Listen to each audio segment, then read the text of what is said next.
Hello, everybody. Welcome to All Villa, No Filler. Please remember to like and subscribe. Subscribe if you love the mighty Villa, and subscribe if you aren't one of the Newcastle fans who was relentlessly sending me bewildering levels of abuse the other day for daring to say that John Duran didn't deserve a red card and maybe saying that you play like a high-end Stoke. So, yes, if you're not one of them, please subscribe to this podcast. Now, I'm just back from the Villa game, just been to Villa Park to watch it.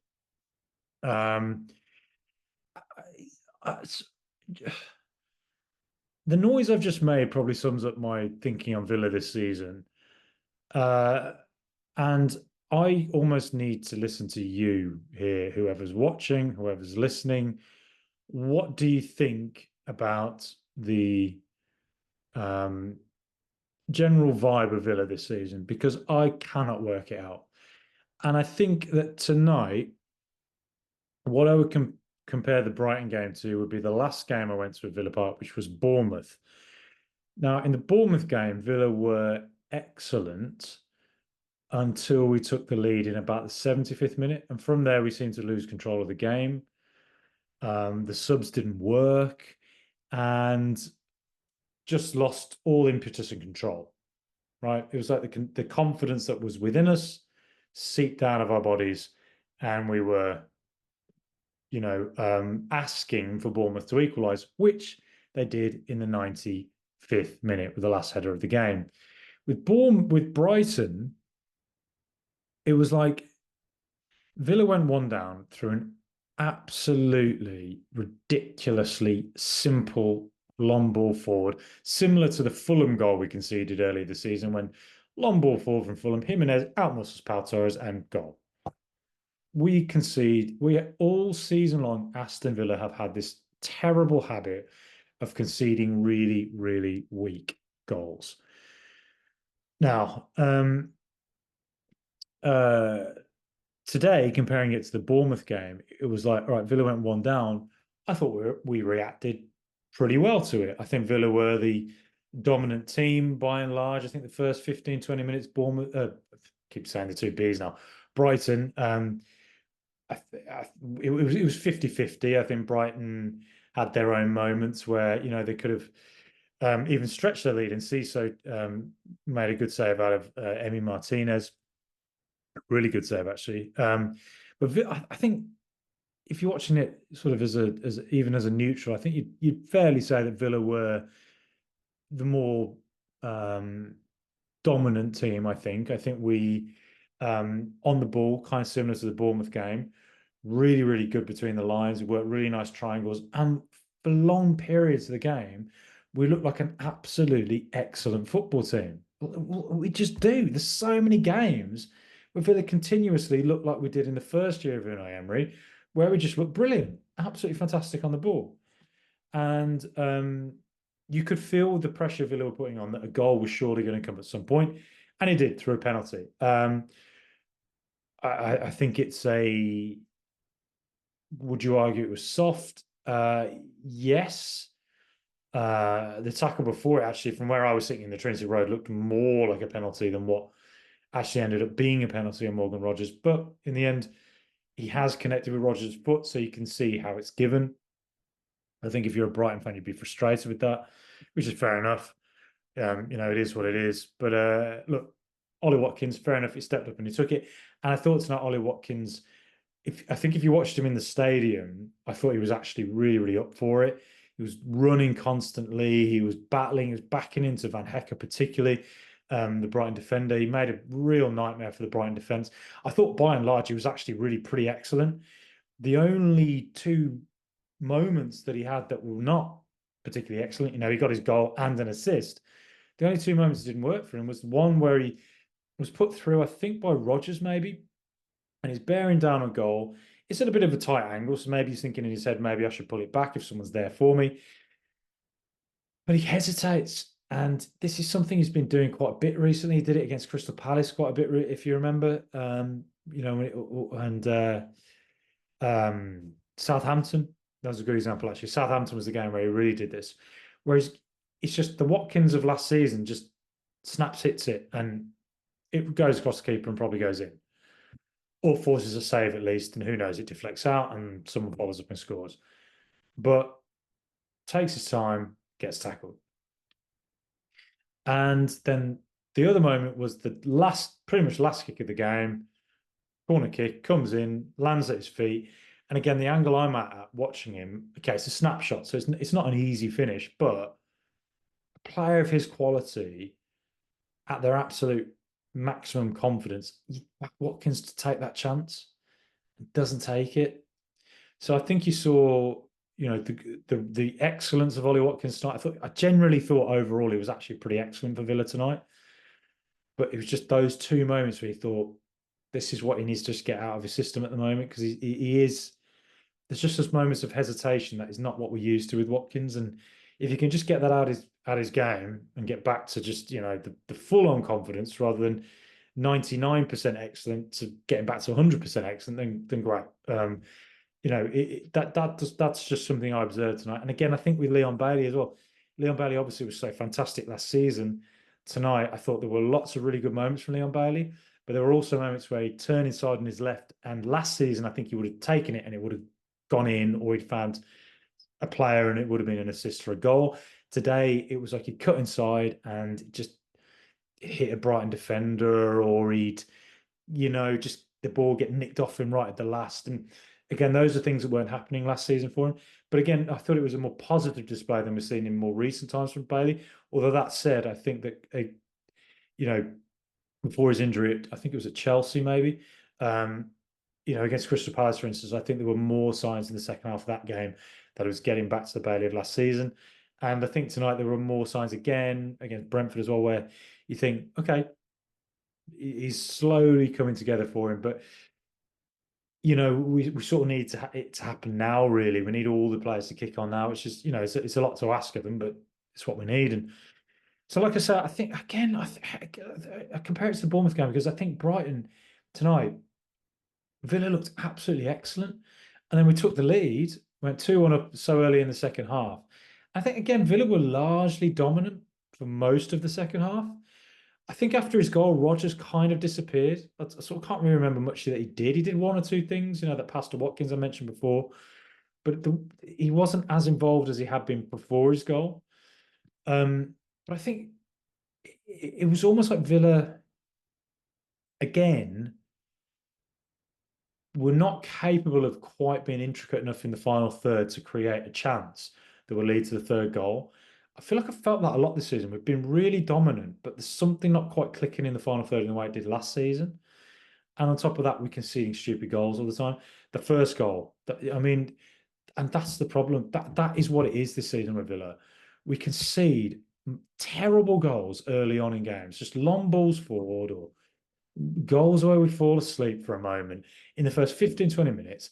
And then we work our way back into the game because we're an excellent football team. We can create chances, and we do, and we score. And then it's 2-1. But the problem is it's 2-1. And all it will take is the other teams just have a moment, even if they're not playing well, have a moment which leads to, a good move and a second goal. Palace did it, and our Brighton have done it. And both games 2-2. And Bournemouth as well, earlier this season, 94th minute, 1-1. And tonight it felt like Villa were really good, and then Brighton made 3 substitutions all at the same time. Mitoma came on and went onto the left, and I thought that João Pedro, who was bloody awkward, he's a brilliant player, João Pedro. He is a top level player, I think, and super assist from him for the second goal as well. Which was a brilliant move for Brighton. The second goal was excellent, I think. What I did notice for that second goal, though, was that Jacob Ramsey had pressed on. And what I do remember is there was a Brighton player. They won't show this in the highlights because they cut it short. So they don't show the lead up to the second goal. But there was a Brighton player who'd found acres of space in their own defensive half, but he was able to push forward. And from there, Brighton were able to build the goal. So something structurally went wrong there. I feel like it did. But Brighton made those 3 substitutions. Mitoma came onto the left, and I think that I don't think Konsa had a good game today. I think he looked on his heels quite a few times. And I just never feel the same way about Konsa at right back as I do when he's a centre back. I always think he looks. I think he's a fantastic player, Konsa. I think he's always better as a centre back than he is as a right back. I think most Villa fans would probably agree with that. And tonight, I think there were moments where he looked like he was slow to react to things. He was just not quite, or a ball would go past and he'd be frustrated about it, but then it's like being frustrated, like you just lost a second to get to the player. And I think Matoma caused him a few problems. I think Matoma made a bit of a difference. He's a quality player, isn't he? But I think I think Konsa wasn't great at right back in the second half, and I think that Anana came on, and I thought that was a really poor game from Anana. You want the substitutes to come on, and Kamara, who'd been excellent for most of the game, there was I thought there were moments where Kamara looked absolutely brilliant tonight, but again, one or two moments where he switched off. But Anana comes on, and you're thinking like, well, Anana, you're a big physical presence, you're technically really good. Come on and just like set yourself, impose yourself on the game.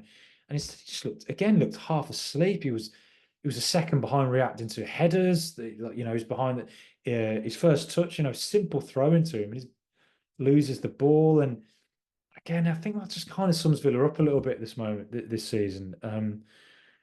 Long periods of looking excellent, and then moments of stupid goals conceded. Sometimes I don't know. Is it a structural thing? Is it that we leave too much space? Have other teams worked us out? Do we just switch off? Are we not concentrating, or is it just the way we play naturally lends itself to the other team will just find a chance at some point? I don't know. I just don't know what the answer is. Like I said, I just want you to give me some thoughts on it. Because I don't really know. Like, it's really weird. It's weird that we can look so good and then just not good. And like I say, the substitutes came on for Brighton, 3 of them. I think they made a 4th substitute after that, and Villa hadn't made any substitutes at all, other than obviously Pau Torres going off for Tyrone Mings. Torres limping down the line, by the way, seeing that in the stadium, that did not look good. I don't know what that looked like a pretty serious injury, to be honest. Couldn't put weight on his foot, so we'll see if he even returns this season after that. Hopefully he does, of course, but we'll see. But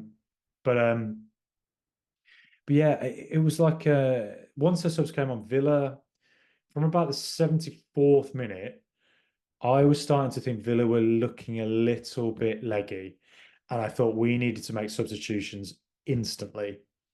Now Ramsey had come on for Leon Bailey. McGinn went out to the right, Ramsey to the left, Rodgers to the second striker role. But I don't think it made any difference. I still feel like Brighton looked the more energetic. And it felt like when they scored in about the 82nd minute, we then brought Onana, Maatsen, and Barkley on when we should have brought them on 7-8 minutes before that. And I feel like we've done this a few times this season where the subs have come on just a little bit later than they should have done. And but that said, I still felt like in the final 10 minutes, it was still helter-skelter. The control we'd had for long periods of the game, we didn't really impose it in the final 10 minutes. It still felt like it could have gone either way.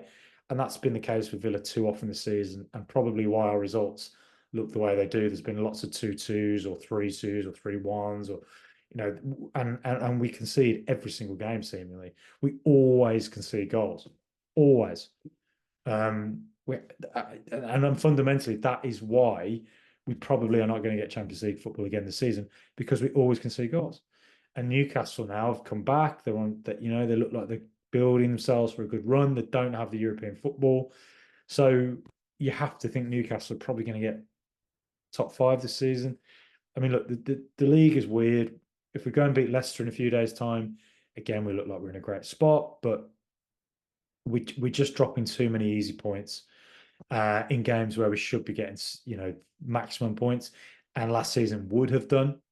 Palace at home, we should never have drawn that 2-2, but we gave them a stupid early goal, and then we're asking for trouble, and they make it 2-2.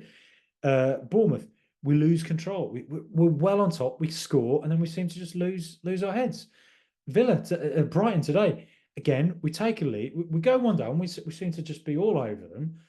We get that lead, and we can't see the game out. We just don't seem capable of seeing the game out without giving up a load of chances. And in fact, look, Brighton. I think it was the second goal was excellent. It was really well worked. But I think if you are a top football team and you want to be regularly in the Champions League, you just simply do not give away the goals that Aston Villa give away every single game.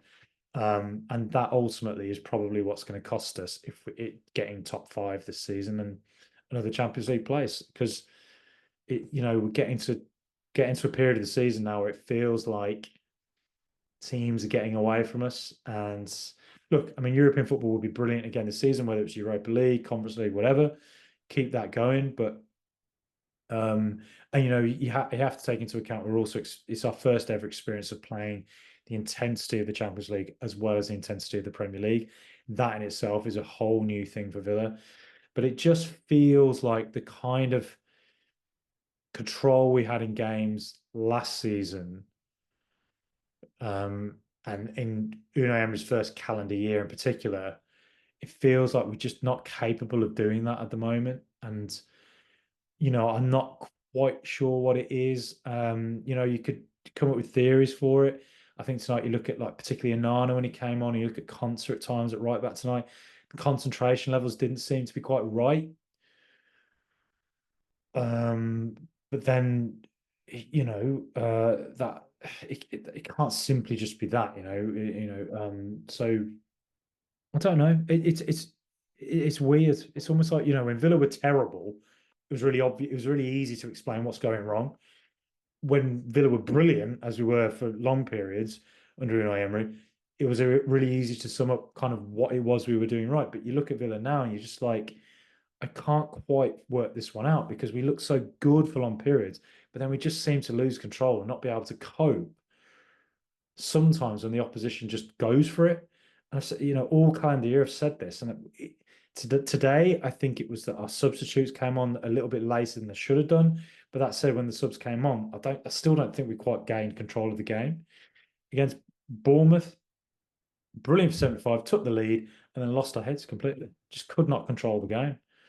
So I don't know. I'm just not quite sure what it is. It feels like concentration might be an issue, but at the same time, is it a fitness thing? Is it the style of play we have naturally lends itself to the opposition probably finding moments of where they have space and therefore can create a chance? Just don't quite know, really. It's very, very hard to say. So look, I'm going to do a lot of interviews in the coming weeks. I've not been able to do interviews much recently. It's been a lot of me talking, so sorry about that.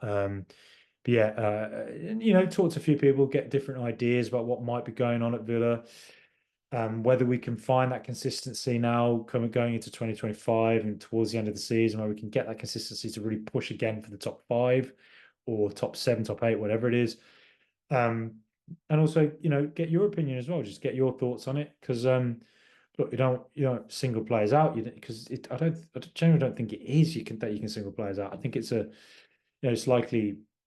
probably is a structural thing, and at times maybe it's a fitness thing that we've played a lot of games and played more than a lot of other teams in this league. Like, played far more than Brighton this season already.